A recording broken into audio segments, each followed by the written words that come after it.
mas, ya. Tapi kalau misalkan hatinya tidak ada ngerasa bersalah, selalu nyari ada orang lain lebih salah. Kadang ada orang juga heran ya, dia ketika ditanya, kenapa kamu korupsi 1 miliar? Di luar ada yang korupsi 10 miliar. Tuh, gitu jawabannya. Atau kalau mau dicari mah tetap ya, tuh ada pasti yang lebih parah. Tapi kan kita meninggal nggak ditanya kelakuan orang, ditanya kelakuan masing-masing. Ya. Jadi, kenapa kamu kok kerudungnya masih belum syar'i misalkan? Di luar juga ada yang pakaiannya terbuka. Terus dicari, ya, dan nggak ada habisnya. Kalau misalkan terus-menerus ke situ, jadi ingat Quran surat 15 Al-Hijr ayat 39 ya.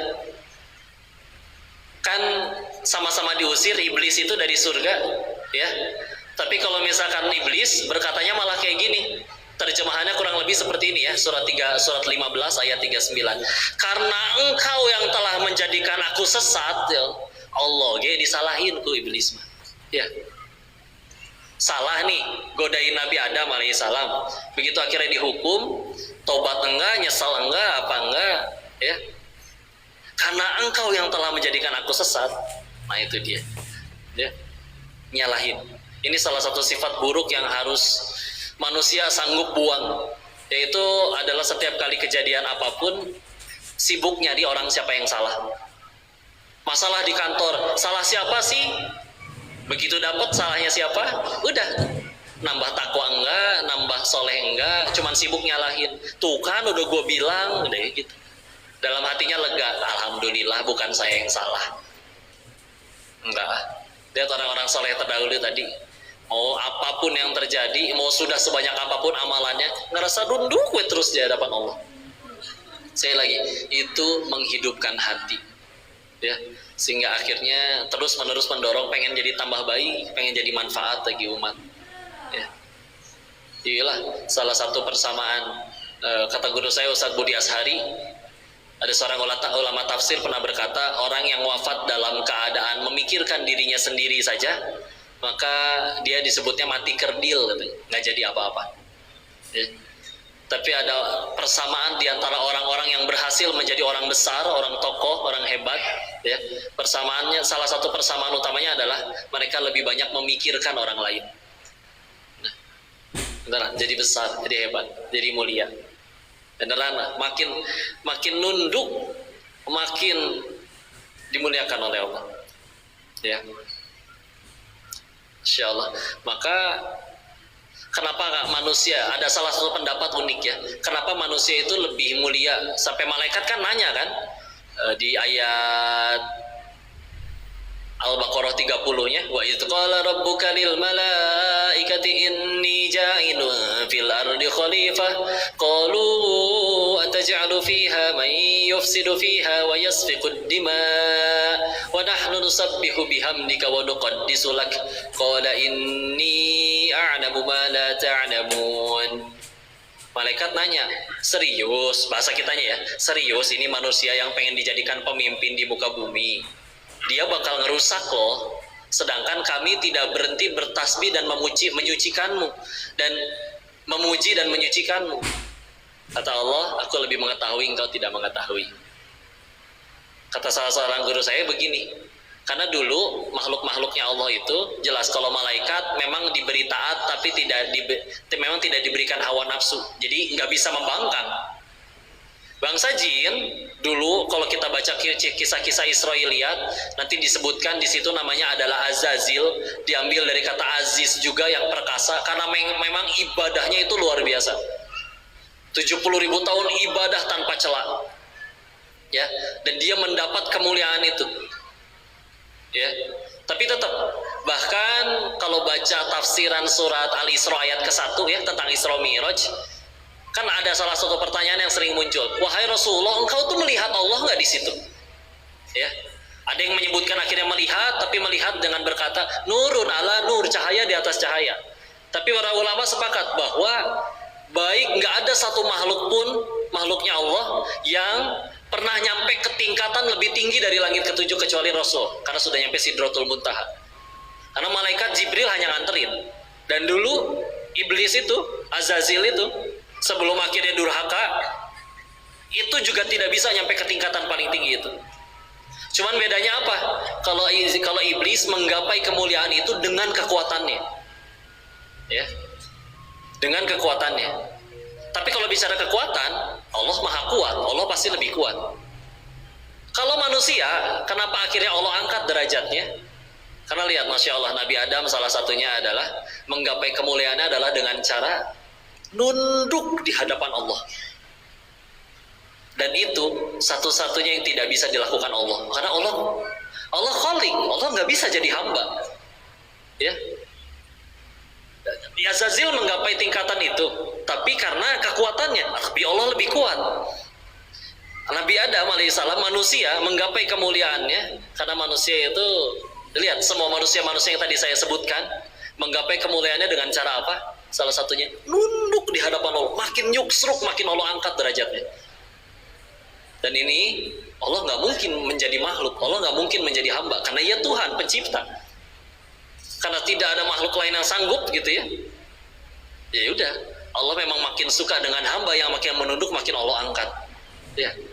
Nah ini kadang kalau pengen dapat mulia, dapat apa, sebenarnya ternyata malah makin nunduk di hadapan Allah, makin ngilang gitu, makin gak ngaku-ngaku. Karena makin ngaku-ngaku udah gak makin gak enak. Masjid ramai sama anak-anak misalkan, diusir misalkan, kalian tuh bapak tuh capek tahu ngebangun masjid ini, 5 tahun jasa bapak bangun masjid ini, Masya Allah, itu pahala 5 tahun bisa hilang gara-gara 15 detik bu. Ya. Padahal kalau diingat lagi 50.000 tahun sebelum si bapak dan si masjid itu diciptakan, Allah sudah tetapkan akan ada masjid di situ, dibangunnya melalui orang-orang ini wasilahnya. Berarti kan sejatinya yang ngebangun teh Allah. Tapi maha baiknya Allah, manusia yang jadi jalannya diizinin tuh kamu kecipratan pahalanya. Satu tapi syaratnya, ngilang, gak usah ngaku-ngaku. Udah we ini mah Allah. Ya. Sama nih sedekah nih di lampu merah, Pak punten ngasih. Sejatinya itu karena memang ada rezeki si bapak itu yang nyangkut di dompet kita. Mau kita tahan kayak gimana, kalau kata Allah itu punyanya hamba Allah yang lain, nyampe pasti. Berarti kan aslinya setiap kali kita sedekah, hakikatnya Allah yang sedang bersedekah kepada makhluknya. Ya. Tapi maha baiknya Allah sama, kita diizinin kecipratan pahalanya. Tapi dengan cara apa? Udah weh ngilang, ya, bukan saya. Punten Pak, titipan ti Allah. Ya. Dan lebih menenangkan lah. Karena makin kita akuin, aduh repot ya. Dan kita tahu gelar, tahta, pujian makhluk enggak sama sekali bukan jadi jalan kemuliaan. Jangankan gelar agama, dipanggil syekh, dipanggil kiai, dipanggil ustaz, apakah kalau di depannya sudah ada KH-nya pasti ke surga? Allahu alam, Allah yang punya hak menentukan. Apalagi gelar akademis, ya. Tar dulu itu harus diulangin sambutannya. Gelar saya itu ada DR depannya, baru nama, baru ada MM, ada apa lagi, tank, mage, bukan ya, bukan itu ya, Insya Allah. Dan tersinggung kalau tidak disebut, enggak capek lah, udahlah. Padahal ternyata pengen makin mulia, ternyata makin nunduk, weh. Istilah. Sehingga kadang cara diri ini ya, kalau menghadapi futur iman yang pasti akan terjadi. Memang salah satu caranya tadi, nunduk. Dengan cara apa? Ingat, kita pernah punya dosa seperti apa. Kira-kira ingat dosa-dosa yang orang lain gak tahu, tapi aku tahu dan Allah juga pasti tahu jelas. Setiap kali kita pengen futur, lalu setan ngasih was-was nih. Tuh lihat orang-orang yang lain, sholat aja belang bentong. Sholat cuma 5 waktu sih 5 waktu, tapi zuhur 2:30, asar 5:30, duha gak pernah kelihatan, tahajud seumur hidup gak pernah, dakwah gak pernah. Udahlah gak usah ngoyo-ngoyo banget ya. Kalau ada was-was syaitan kayak gitu, ada bisikan pikiran pengen mikir kayak gitu, langsung dilawan. Dia yang tadi kamu sebut cuma 5 waktu, tanpa duha, tanpa tahajud, masih bisa gak ke surga? Bisa banget. Kenapa? Karena saya tahu dia nggak punya dosa sebanyak diri ini. Apalagi kalau kita pernah sadar, pernah punya dosa yang ampun nyesel banget ngelakuin itu, maka itu bisa dijadikan untuk, ya Allah, kalau untuk diri pribadi ya Allah, layak diri ini engkau matikan ketika masih di Thailand, tertimbun oleh maksiat begitu tebal, tapi maha baiknya engkau malah diizinin pulang, ketemu guru-guru ngaji, diizinkan ketemu bapak ibu soleh-soleha, datang ke sini gak diajak ngaji, gak diajak maksiat, diperlakukan sopan, masya Allah teh orang-orang teh meni pada barager, ya. Padahal mah kalau mikir setelah ya, dah asli nama bener. Si Kodenis ini cuma hamba Allah yang terlalu banyak dosanya. Allah, we kepalang baik, bener-bener ditutup terus. Terus cita-cita sama pengen ke surga dengan dosa yang lebih banyak daripada orang kebanyakan itu. Terus ngerasa bisa ke surga dengan 5 waktu yang ala kadarnya gitu. Tanpa ditambah ibadah yang lain, gak pengen menghafal lebih banyak, gak pengen zikir lebih banyak, gak pengen belajar lebih banyak, baca dan belajar lebih banyak. Asa gak masuk akal we secara matematikanya juga. Jadi setiap kali capek, ya Allah, belum pantas kendor ibadahnya.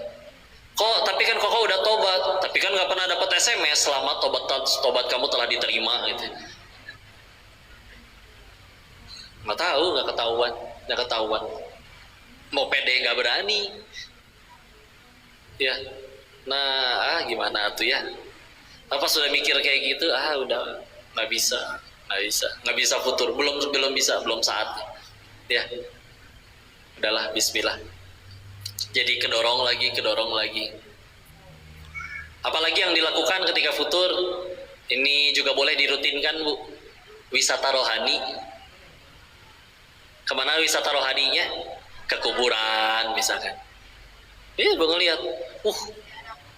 Iya ngeliat, ya Allah, dia teh dulu lebih kaya dari keluarga kami. Enggak tuh, dikubur juga, hartanya nggak ngikut. Ya. Ke rumah sakit, ketemu orang yang terenggut kebebasannya, sakit, tiap hari harus menahan rasa sakit. Ya. Kalau kemarin sempat diajakin di dokter Junjunan tuh, ada masuk ke agak ke belakang rumah singgah Al-Fatih. Ya. Kalau di Surabaya pernah diajak ke rumah kanker Indonesia. Itu tempat-tempat menampung orang-orang dengan sakit yang tidak biasa,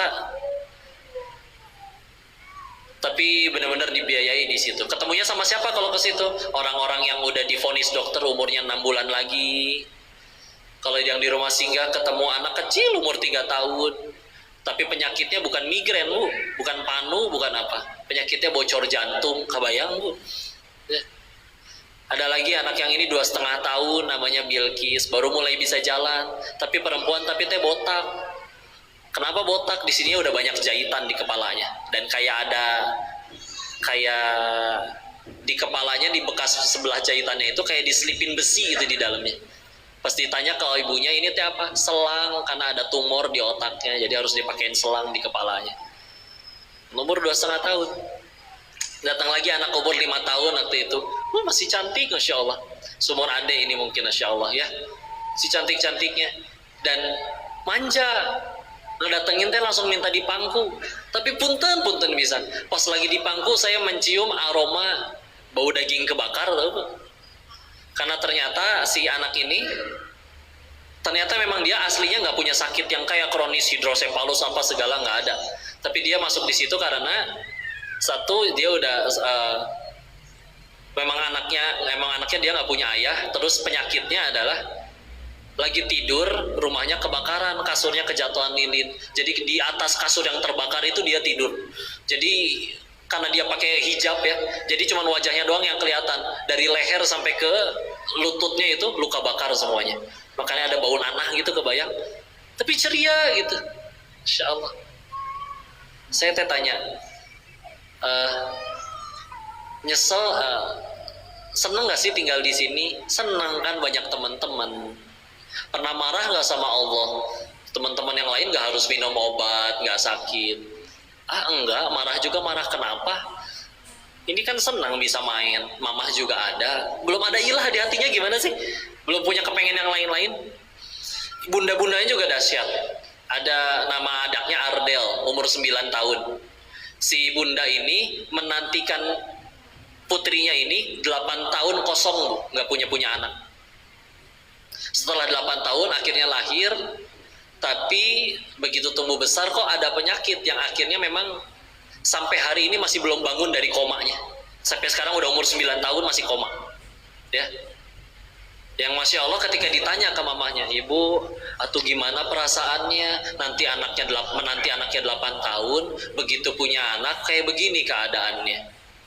Jawabannya teh sederhana, cuman ngomong kayak gini tapi mantap.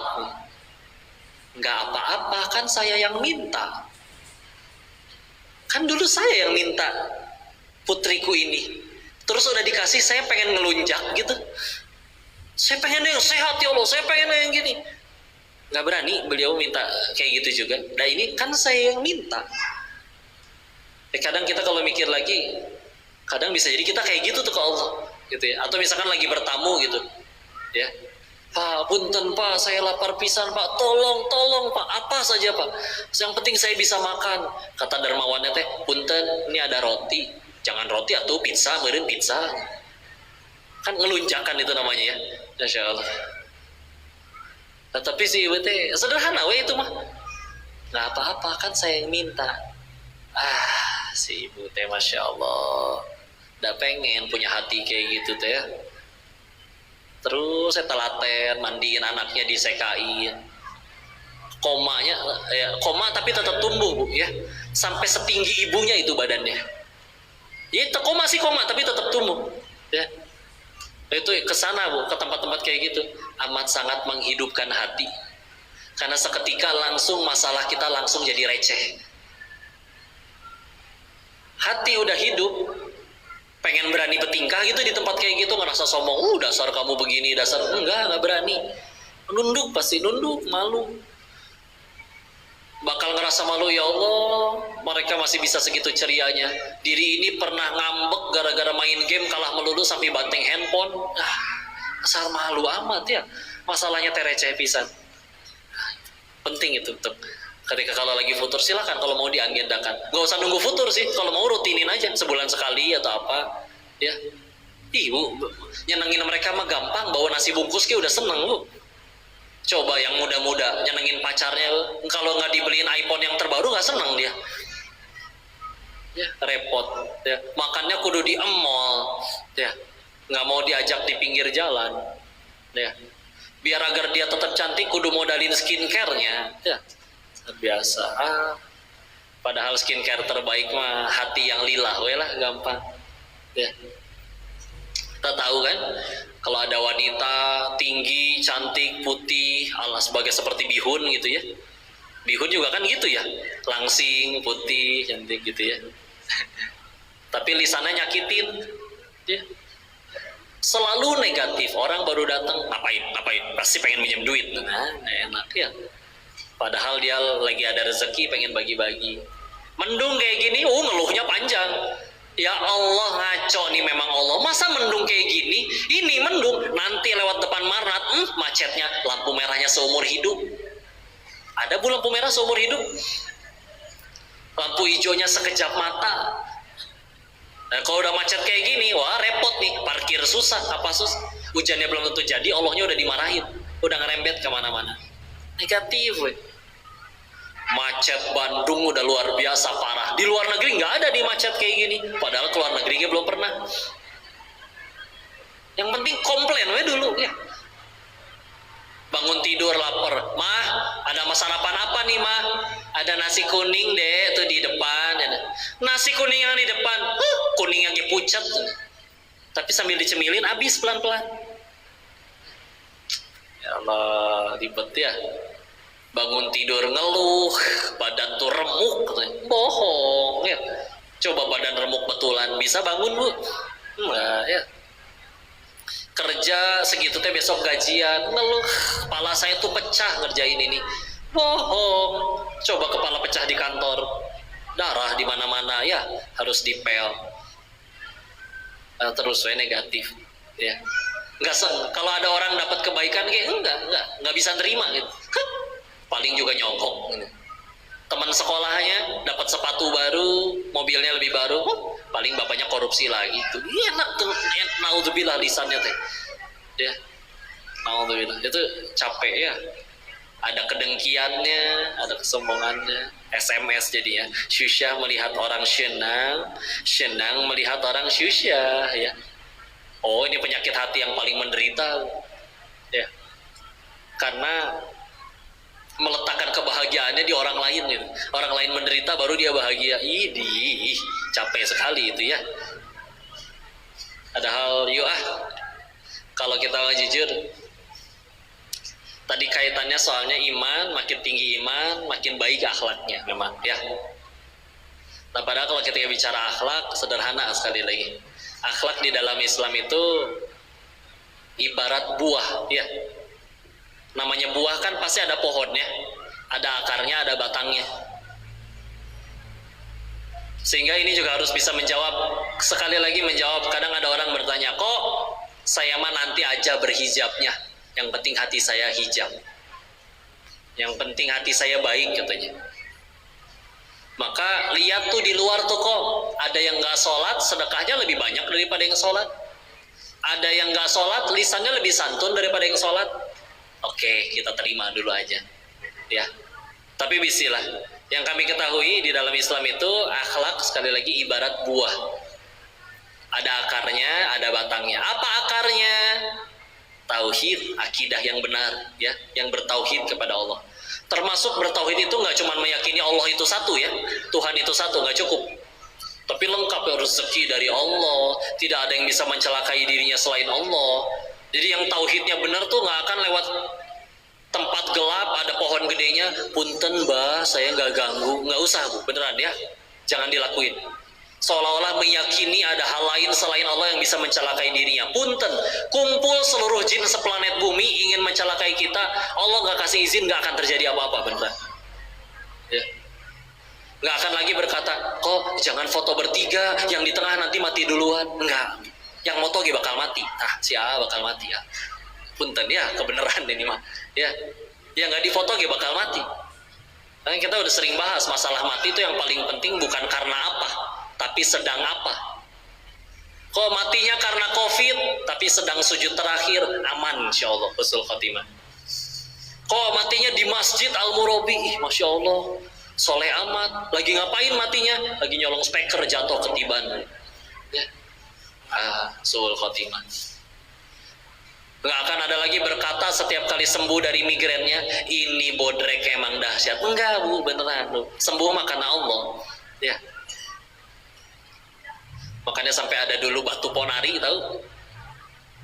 Batu ponari dicelupin ke air, airnya orang bawa gayung, dicelupin batunya, diminum, sembuh cenah teh ya. Dan airnya kalau udah dicelupin batu ponari namanya jadi ponari sweat katanya. Punten ya, saya tidak pandai melucu seperti Ustadz tadi, Masya Allah. Masya Allah ya. Enggak, itu mengganggu keimanan. Karena itulah cara paling mudah bagi setan untuk gugurin pahala orang ya. Orang udah ibadah kayak gini nih, kita ngaji, sulit bagi setan untuk membuat kita beres ngaji gini ngerampok bareng-bareng, susah bu. Tapi gimana caranya untuk supaya setan nggak suka kita dapat pahala? Gimana pengen pahala kita gugur? Digoda minimal keimanannya ya. Iya, sholat mah sholat sana silakan, tapi kalau toko sepi tuh datang ke mbah yang itu, nanti rame lagi, terus tauhidnya penting banget, Masya Allah ya. Kudu benar-benar dijaga ya tauhidnya. Setelah bertauhid dengan benar, akarnya sudah bertauhid, lalu batangnya adalah syariat yang dijaga ya. Akan rela tingkah laku dan kesehariannya ikut syariat.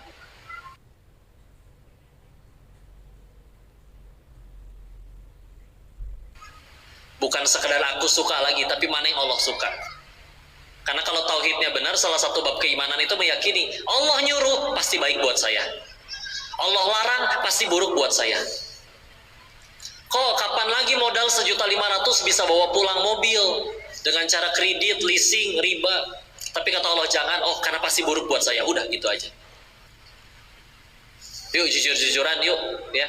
Di Al-Quran di masjid ini banyak nggak Qurannya? Banyak tuh ya, insya Allah. Bahkan di beberapa masjid ada masjid yang lebih banyak Al-Qurannya daripada yang sholatnya Pak ya. Dan orang-orang soleh terdahulu kalau kita bandingin, dan mereka lebih baik daripada orang-orang zaman sekarang. Mereka hebat katanya karena Al-Quran. Saya waktu itu mikir, emangnya di zaman itu orang udah pada pegang Al-Quran masing-masing? Kita Al-Quran banyak nih, Al-Quran masing-masing. Kita Al-Quran banyak nih. Di Al-Quran masing-masing. Kita Al-Quran banyak nih.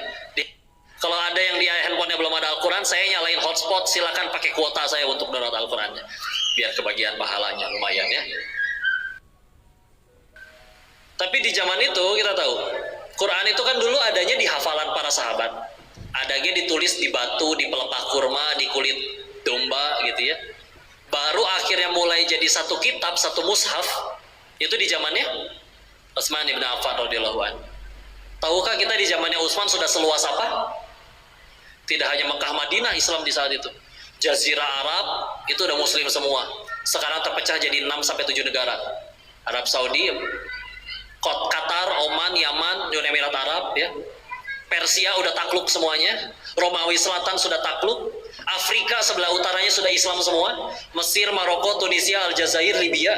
Luas nggak? Luas.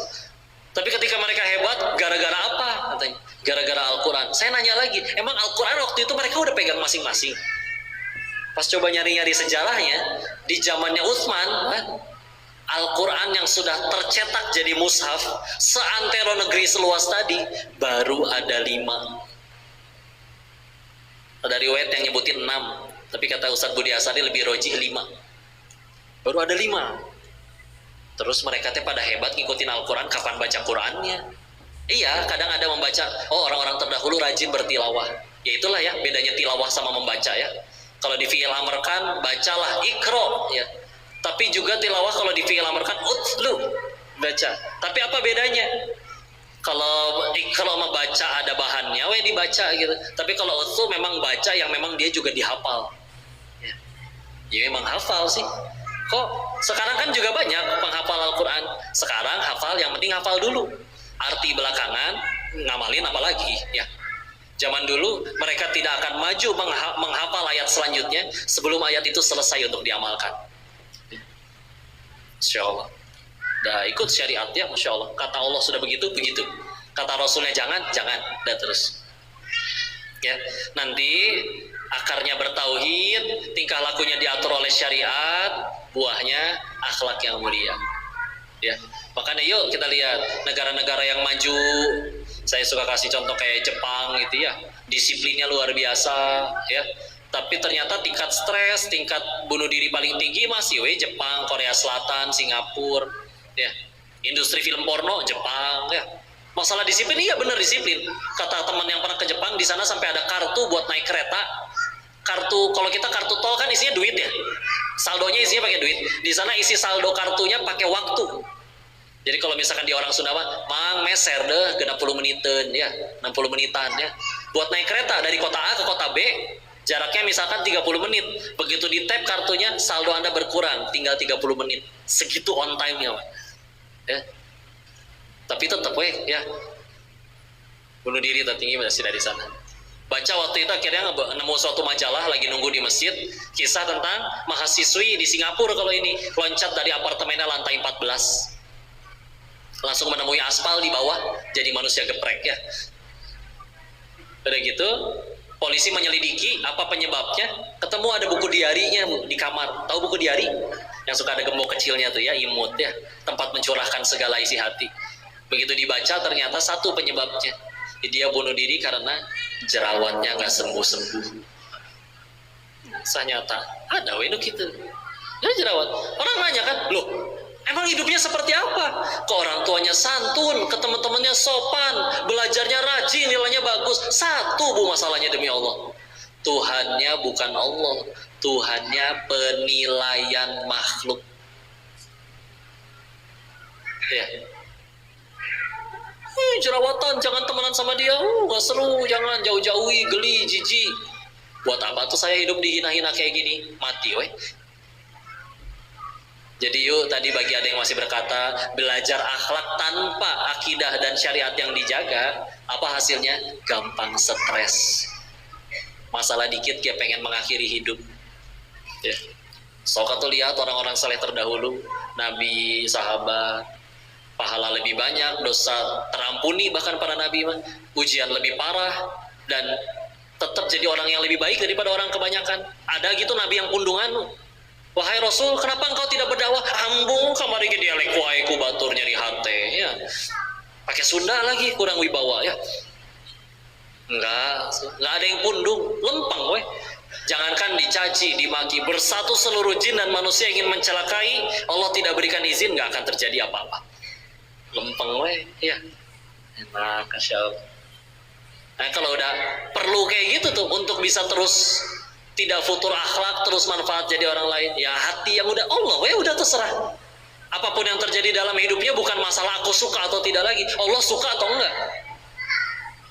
Yang terjadi sesuatu dari awalnya berpikir gimana caranya masalah ini selesai. Sekarang mau masalahnya selesai nggak selesai, yang paling dipikirin adalah Allah suka nggak dengan aku gara-gara kejadian ini. Dikasih harta bukan mikir pengen jajan apa, Allah sukanya aku ngapain dengan harta ini. Dinaikin jabatan bukan setelah ini pengen bikin keputusan apa, tapi Allah tambah suka nggak kepada aku gara-gara jabatan ini. Jadi semuanya diarahkan agar Allah suka, Allah tambah ridho, barulah semuanya jadi nikmat. Yuk ya, saya lagi menyadari ini. Yuk kalau kita pengen jujur-jujuran, Bapak Ibu punya keinginan? Punya. Allah punya keinginan nggak? Allah juga punya. Allah ingin kita taat dan yang lain-lain. Kita sama-sama punya keinginan, Allah sama-sama punya keinginan.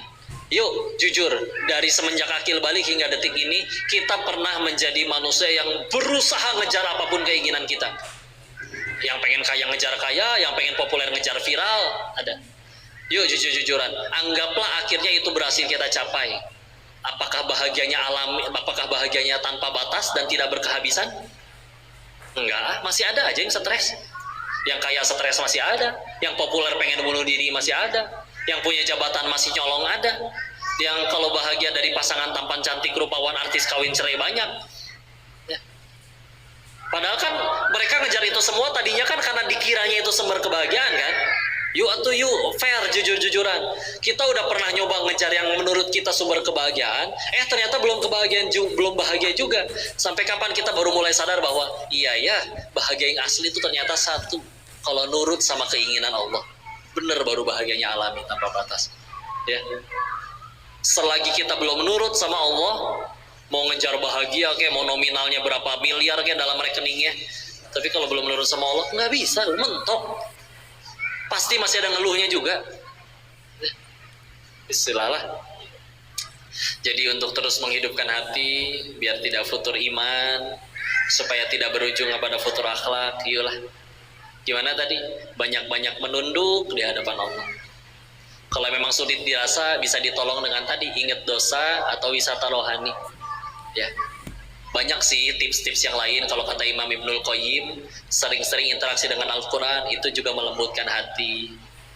Menurut Imam Hasan Al-Basri, seingat saya pernah menyebutkan juga, banyak-banyak beristighfar di waktu sahur. Di Al-Quran juga disebutkan ya, seperti surat 51 Az-Zariyat di ayat 18-nya ya, bahwa memang orang-orang yang beristighfar di waktu sahur itu menghidupkan hati ya. Jadi kalau nanti bangun tahajud, jangan full tahajud sampai azan subuh, sisain waktu beristighfar. Masih ya Allah, kemarin lisan saya udah ngucap apa aja, udah bertindak apa aja. Hidup bu hati.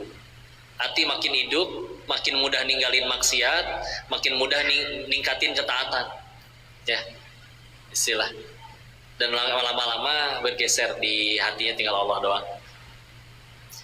Kalau pengen riadoh yang lain, ini saya bacanya dari hadis riwayat Imam At-Tirmizi. Derajatnya Hasan memang, tapi silakan dicari derajat Hasan itu masih bisa diamalkan ya. Yaitu Al-Qamaqala Rasulullah Muhammad SAW bersabda yang maknanya, barang siapa sholat selama 40 hari tidak tertinggal takbiratul ihram pertama, takbir imam pertama, 40 hari ini ya. Apa kata Rasulullah ganjarannya? 1, diharamkan api neraka baginya. 2, ini yang penting, dihilangkan kemunafikan dari dalam dirinya.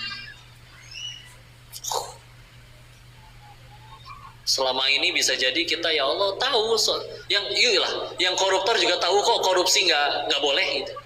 Tapi perasaan tidak yakin kepada Allahnya, ada kemunafikan dalam hatinya, membuat mereka masih berani nyuri. Suami pelit sama istrinya, yuk bisa jadi karena nggak yakin dengan janji Allah. Ya, maka itu dia ya. Silakan tuh kalau pengen coba ngamalin. Tapi memang masya Allah ya. Waduh, udah mau azan zuhur, lagi diangkut turun bu, cari masjid. Kalau perempuan mah boleh di rumah ya. Karena di situ ketika ditanya ke itu soalnya hadis riwayat At-Tirmizi. Maka kalau pengen baca syarahnya silakan baca kitab Tuhfatul Afwazinya Syekh Al-Mubarakfuri, penjelasan kitab Tirmizi yang paling lengkap ya. Di situ ternyata kalau misalkan dia wanita boleh kalau di rumah, tapi tetap on time ya, waktu paling awal.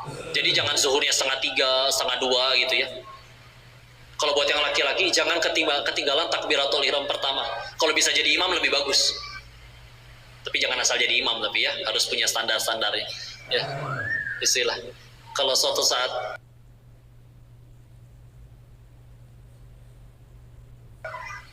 guru-guru kami yang pernah mengamalkan ini bertestimoni beneran. Jadi jauh lebih mudah ninggalin maksiat, jauh lebih mudah ningkatin taat. Jadi lebih jarang futur. Karena tadi bisa jadi Allah hapuskan munafik dalam dirinya. Ya. Bismillah ya. Saya sudah diingatkan istilah. Mudah-mudahan yang disampaikan itu bisa jadi manfaat dan kebaikan. Tolong dikoreksi kalau ada salah dalam menyampaikan. Seluruhnya murni dari kebodohan diri ini. Tolong diajarin, tolong dinasehatin, dan tolong dimaafkan. Ya, dikembalikan dulu kepada Ustaz sebagai MC, izin dan barakallahu fikum. Assalamualaikum warahmatullahi wabarakatuh. Waalaikumsalam warahmatullahi wabarakatuh. Masya Allah. Silakan kalau ada yang mau bertanya 1, 2, 3, oke tidak ada nampaknya. Ibu silakan.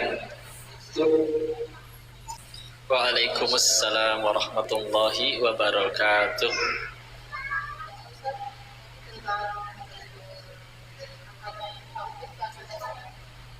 Tentang apa pun? Tentang katanya dari itu kan tauhid. Iya. Nah, ini dalam surat Al-Imran ayat 11 sesungguhnya agama itu dari sisi Allah adalah Islam. Iya, inna dina indallahi Islam. Terus? Namun bertanya kalau disangka dia Islam. Terus? namun bertanya kalau disangka dia Islam. Terus? namun bertanya kalau disangka dia menjadi hukumnya Islam kenapa di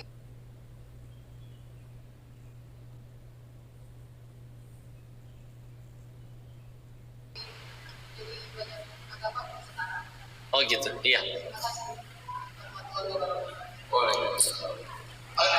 Baik, langsung dulu ya. Oh, kalau memang agama yang diridhoi di sisi Allah itu hanyalah Islam, kenapa ada banyak agama? Ya. Karena memang yang saya tahu aslinya mah agama yang Allah turunkan, aslinya itu emang cuma satu yang diajarkan dari Nabi pertama sampai Nabi terakhir, emang Islam doang, ya. Tapi kan ya sebagaimana sunatullahnya udah tahu, ya akan ada aja yang nggak suka gitu. Dan akhirnya membuat pesaing-pesaing lain, ilah-ilah lain, berhala-berhala lain. Apalagi kadang juga ada terkendala dengan jarak dan lain-lain. Manusia itu secara fitrahnya punya 3 gorizoh. Gorizoh bako, gorizoh nau, gorizoh tadayun. Ya, bako itu yang bertahan hidup, mempertahankan hidupnya kalau ada keancaman. Gorizoh nau itu ingin mencintai, menyayangi orang-orang ya, sayang sama ibunya, sayang sama ininya. Keinginan untuk mengagungkan sesuatu. Kadang itu contoh adalah personil band favoritnya, ya dijadi agungkan aja, dijadikan kiblat dalam hidupnya. Ya, terus ternyata agama tidak masuk ke situ, atau misalkan menutup mata karena agama itu menurut mereka banyak aturan, tidak berkesesuaian dengan hawa nafsu mereka. Ya udahlah, akhirnya ada punya paham-paham sendiri, bikin ideologi-ideologi sendiri, bikin kepercayaan-kepercayaan sendiri. Ya. Nah, ayat itu sebetulnya menegaskan bahwa memang aslinya yang Allah turunkan agama itu satu, Islam. Tapi sebagaimana kita hanya diperintahkan fadzakir innama anta mudzakir, ingatkan, tugas kamu hanya mengingatkan. Lasta 'alaihim bimusaitir, engkau tidak berkuasa di atas yang lainnya. Ya. Kita tidak bisa memaksakan orang harus benar-benar sama pandangannya dengan kita. Ya ketika kita hanya diperintahkan menyampaikan, ya sudah, kita tidak bisa mengubah manusia. Dia sibuk dengan ternyata ideologinya sendiri memang di luar kemampuan kita. Ya, jadi ya Allahu alam dengan sekian banyak perjalanan waktu itu tersebut, ya, memang disebutkan di hadis Nabi yang lain pun, secara fitrah memang manusia itu terlahir sebagai Muslim di alam rahimnya di surat ke-7 Al-A'raf ayat 172-nya ditanya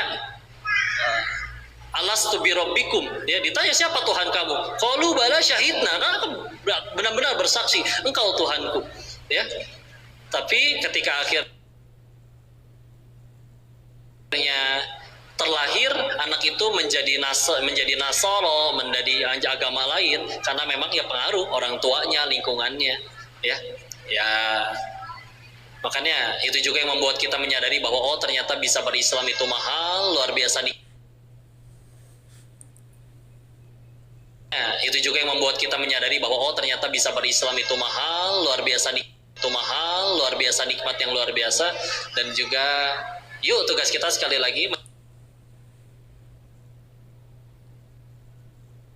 menyampaikan, terus saja berdakwah. Toh kalau Allah emang udah benci dengan mereka, mudah Allah matikan detik itu juga. Wallahu a'lam, suatu saat ketika itu mereka yang mualaf, mereka yang jadi lebih taat, nggak ada yang tahu, ya. Tugas kita terus saja menyampaikan, ya, dan meyakini, dan memang sudah terbukti sih bahwa yang paling benar di sisi Allah memang hanya Islam saja.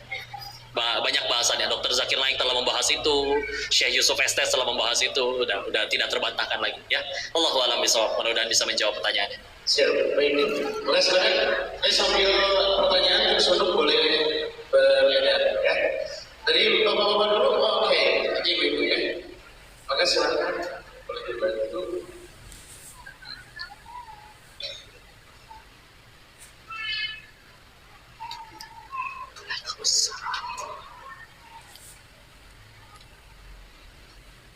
Silakan.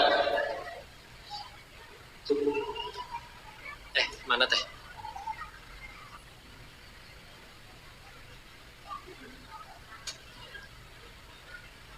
Assalamualaikum warahmatullahi wabarakatuh. Waalaikumsalam warahmatullahi wabarakatuh. Semoga kita semua yang hadir di majelis ini mendapatkan umur yang berkah dan Amin, amin, amin, amin ya Allah. Aman, Ustaz izin bertanya. Ya. Berdasarkan kisah Nabi Yunus tadi, apakah futur itu termasuk dosa? Terus yang kedua, selain Nabi Yunus, apakah semua nabi pernah futur iman dan futur akhlak? Baik. Assalamualaikum warahmatullahi wabarakatuh. Waalaikumsalam warahmatullahi wabarakatuh. Bismillah. Pertanyaannya tadi yang pertama, apakah futur itu termasuk dosa? Ya. Bismillah, yang kami ketahui sejauh ini mempertanyakan tentang itu pun jawaban yang didapat adalah yang kami ketahui bukan dosa, Pak. Tapi bisa jadi dosa kalau diikutin futurnya. Ninggalin ibadah, melakukan maksiat, nah baru jadi dosa. Tapi kalau kan futur itu sekedar kemarin semangat pisan tahajud, hari ini kok agak males tahajud, nah itu dia udah futur gitu. Tapi kan ketika akhirnya kita males, ada orang yang tetap memaksakan diri, tetap saya mau tahajud, meskipun tidak sesemangat yang kemarin gitu. Ya, itu selesai berarti solusinya udah dapat karena dia telah terus-menerus beribadah. Tapi apakah itu yang ketika perasaan turun keimanannya tersebut itu jadi dosa? Yang saya ketahui sih tidak, ya. Tinggal nanti cara kita menyikapinya. Makanya kan memang yang berbahaya dari suatu masalah itu bukan masalahnya, tapi cara menyikapi masalahnya. Nah, futur itu masalah, tapi kalau disikapinya dengan baik, ya bismillah, bisa jadi malah bertambah nanti ketaatannya insya Allah. Terus tadi kalau Nabi Yunus pernah mengalami meninggalkan umatnya lalu akhirnya ditegur oleh Allah, ya. Apakah yang lain pernah mengalami? Maka ya kita berimannya kepada apa yang pernah disampaikan di Al-Quran saja. Kenapa tadi disebut contohnya Nabi Yunus? Karena yang ada contohnya Nabi Yunus. Walaupun ketika akhirnya itu terjadi dan beliau bertobat, bukan jadi hina, malah tambah mulia di sisi Allah hamba yang bertobat itu, ya. Kalau masalah nabi-nabi yang lain seperti apa? Apakah mutlak semuanya pernah? Secara manusiawinya yang saya tahu, namanya iman naik turun sih pasti pernah teralami. Cuman kelebihan mereka itu kan kalau akhirnya futur segera bertobat, kalau akhirnya futur segera ningkatin ketaatan lagi, terus meningkatkan dengan memaksakan melakukan ketaatan, gitu ya. Jadi lebih difokuskan kalau ada kisah-kisah seperti itu bagaimana cara mereka menyikapinya, gitu ya. Kalaupun ada, wallahu alam, kisah selengkapnya Allah yang lebih tahu. Tapi sejauh yang kami pernah baca-baca di Al-Quran atau di kitab-kitab tafsir, ya Nabi Nuh sendiri pernah kecewa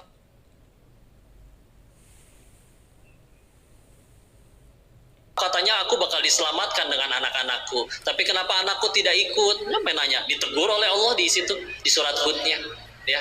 Apakah itu tergolong futur? Kalau misalkan iya pun, cara beliau menyikapinya dengan terus-menerus meningkatkan takwa kepada Allah, jadi kebaikan juga bagi dirinya. Jadi ya, alam bisawab, ya. Yang kami ketahui itu akan pernah terjadi kepada kita, dan tugas kita ketika itu terjadi tinggal menyikapinya agar gimana caranya tidak jatuh kepada sesuatu yang akan kita sesali, tapi malah menjadi bangkit tambah dekat kepada Allah. Wallahu a'lam bishawab. Mohon maaf atas segala kekurangan, mudah-mudahan bisa menjawab pertanyaan.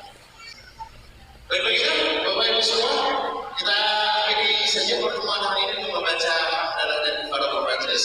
Alhamdulillahirabbil alamin. Subhanakallahumma wa bihamdika asyhadu an la ilaha illa anta astaghfiruka wa atubu ilaik. Saya Pak yang baru berdiri. Wassalamualaikum warahmatullahi wabarakatuh.